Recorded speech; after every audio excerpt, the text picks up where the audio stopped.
Today? I'm good. How are you? Good. So, how's your recovery from the big 400K coming along? I feel pretty recovered. Yeah. Maybe just a little twinge in my right knee. Oh, a twinge. Yeah. Was that something that's been going on before the 400K? No, it just happened on the last really big climb. The really steep climb. Oh. Started to hurt a little. But so it's kind of lingering still. Just a little bit. Yeah. But the other things that were bothering me really bad on the 400K have mostly gone away for now. Yeah. Now that it's done, would you say it was worth it? And was it fun? Yeah, it was. It was worth it.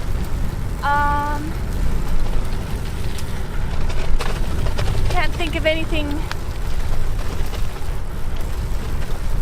else we would have been doing that day.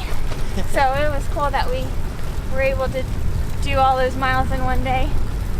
And it was fun in its own way. Was it the hardest 400K you've ever done? I think so, yeah. Really? Yeah, I think so. But did it feel like impossible? Did it feel like you were ready to give up? Oh, well, the first few hours, I was basically thinking what I think at the beginning of every long ride, which is I don't think I'm going to be able to finish this. That's usually what my first thought is on any long ride. There's no way I'm going to be able to finish this. Yet somehow you did. Yeah.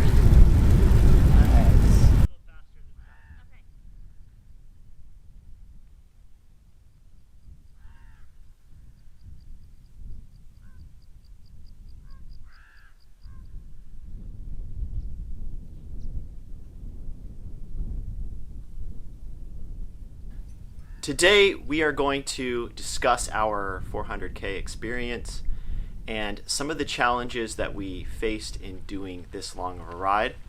And what we did for this video is we rode out to the little town that I mentioned in the previous video, where I suggested some of you might want to consider starting your rides, whether they are as long as ours or longer, or if you just plan to do some day riding. This is a great place to start. So we thought it would be fun to go up there, show you guys the town, and discuss our 400K experience, some of the challenges we faced, and possibly some things we might do next time. This is just a casual conversation. I was going to show this in the last video, but I didn't want to make that video too long. So anyway, I hope you enjoy.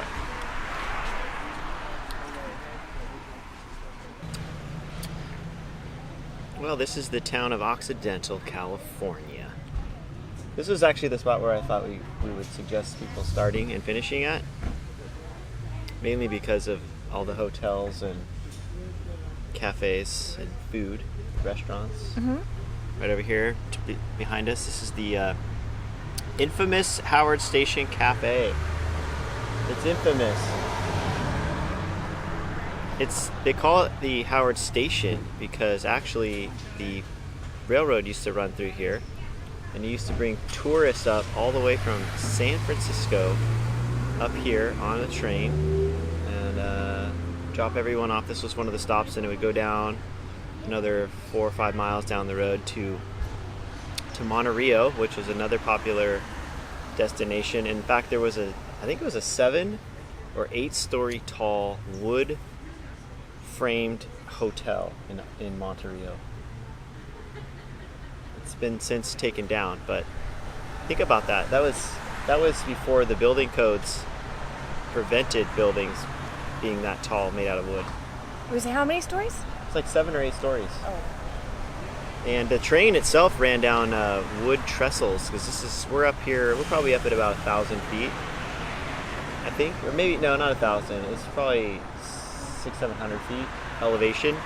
But then you drop down to Monte Rio, you drop down to probably 150 feet above sea level, and a lot of the train had to go over wood trellises that were built way up in the air. So. Okay, well, I thought maybe what we could do here, since we're sitting here enjoying some cold beverages, not sponsored, by the way. And these are good. These are the pita chips that are cinnamon and sugar. Really like these. One question that really comes up that I wanted to ask you first is, how do you get through these really long rides? What's your strategy, or what's your technique? What do you do to get through a really long ride that just seems physically impossible? Yeah. The main thing I do is I don't think ahead at all. Well, I think of a couple things. Like for the 400K, I just think I'll probably be on the bike for at least for 24 hours. If we make it in a little less, then that's okay. But I have to just accept the idea that if I'm going to ride this whole thing, that I'm going to be on the bike for 24 hours, and that's it. And aside from that, I just don't think ahead at all. Not even like, I just don't think ahead. I just pedal. Mm-hmm. And it also it helped a lot that I didn't have to think very much, because you did all the navigating. I just had to follow you, and you pulled us through the whole thing. So that made this one possible for me. So it was so hard. So yeah, I just had to not think ahead and then pedal. And in the beginning, I always feel like I can't do it. I probably should turn back. But even though I'm thinking that, I just keep pedaling, and eventually I warm up and eventually end up finishing.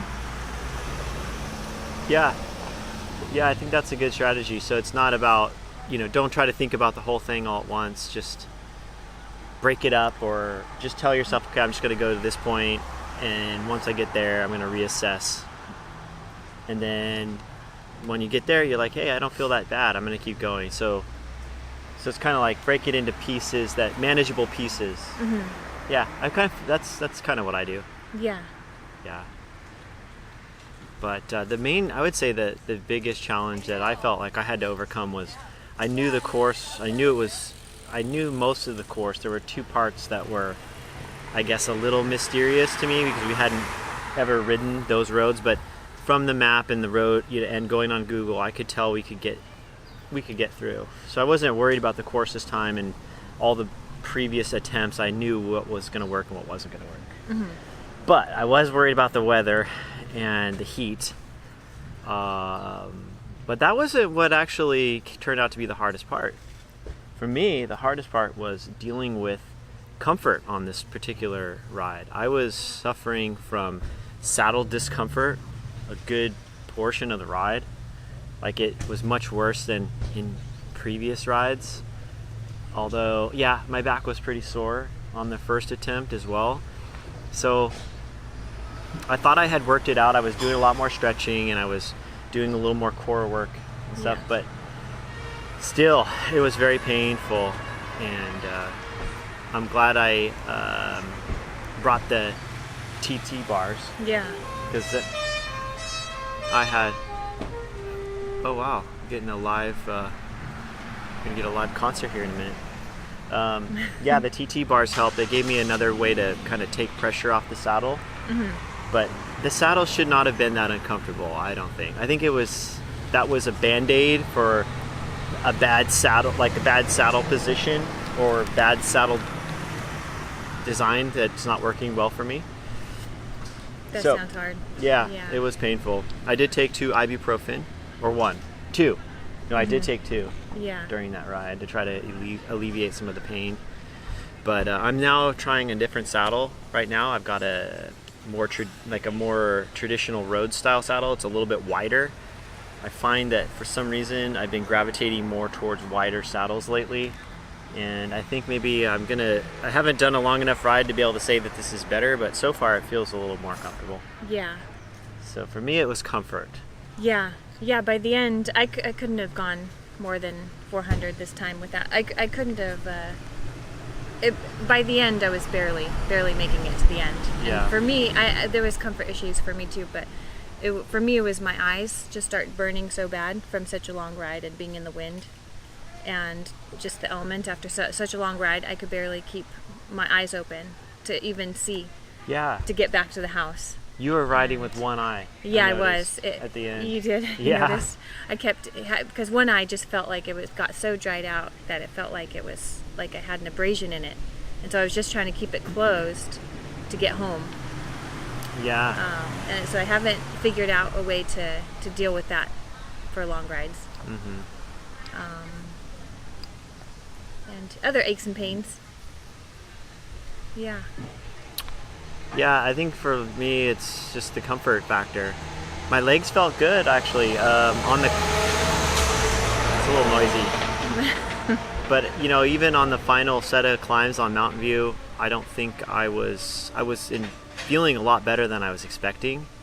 Even climbing towards the end after we've already done a lot of climbing, to still feel like my legs are okay. It was just my lower back and my saddle. Yeah. That was bothering me. My legs were fine. I didn't cramp up.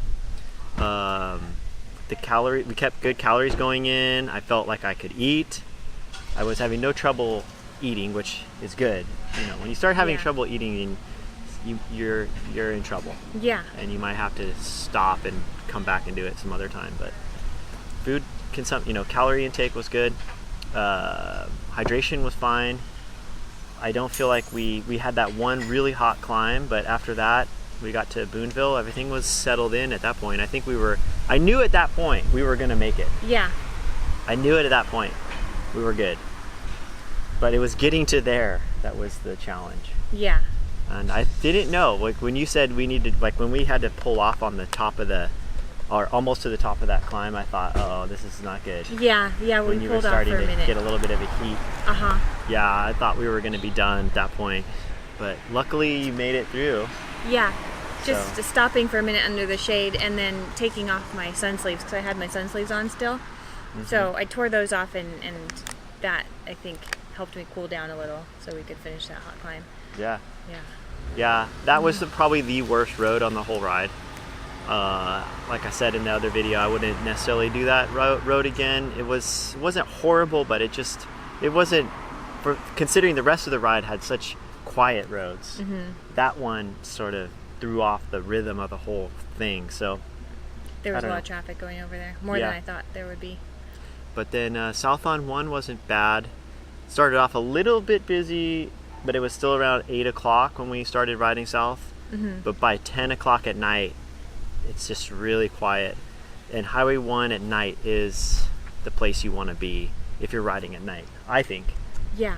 Compared to other roads where, Yeah. You don't have any navigation. You just stay on one. There's no navigation. You always can see the ocean off to your right. If the moon's out, it's reflecting off the water, so it's a little bit brighter. Yeah. You don't need to rely on your lights as much, even though of course we did. That must have been nice for you, because you're the one that has to think about the navigation the whole time. So yeah, the navigation on this one was pretty straightforward. Okay. There wasn't a lot of turns to think about. Mm-hmm. So it was good. Navigation was fine. So anyway, for me is working out some of those comfort issues. Then I'll be ready for another one. I want to get that saddle situation figured out. I think it's contributing to my lower back pain. Mm-hmm. But it's hard to say. I've talked to some people that do lots of yoga and stuff, and they say that it's a lot of it is about your posture on the bike, which is so maybe that previous saddle was preventing me from getting the right hip angle, which is putting pressure on my lower back if it's not right. So I've been trying to ride a little bit differently on this other saddle, and so far it feels good. I still, I think if you suffer from lower back pain, you probably always suffer from it no matter what. But there are probably some things you can do to make it a little less painful. Yeah. I don't know. I'm not a doctor, so I don't know. But we're a physio. I hope this saddle helps. Yeah. Yeah. For me, it's mainly my eyes. I have pinguecula in my eyes, and that is something you can't fix. So anytime it's in the wind or any kind of elements, it feels like I've stayed up all night, and just after being in the wind for a little bit, and it looks like I've stayed up and partied all night, but really it's just your my eyes getting dried out and being sensitive. And there's no fix for that because there's no sunglasses that really truly block the wind. Yeah, so, remember we tried goggles and that didn't work. Didn't work. So yeah, unfortunately that's a condition you always have to deal with. Yeah. But I'm impressed that you never have any kind of like physical discomfort on the bike, really. Yeah, my back doesn't really bother me. My hip hurts sometimes. Other than that, those are the two main things. Yeah. Yeah. But yeah, that's amazing. So. Yeah, because you can stick it out if it's just cramps and muscle soreness, but when there's other physiological issues that you have to deal with, that's when it can get almost impossible. And that's what it is. Yeah. That's what it is. All right. Well, that's all I can think of for now. So if something else comes up, I'll ask you about it. Okay.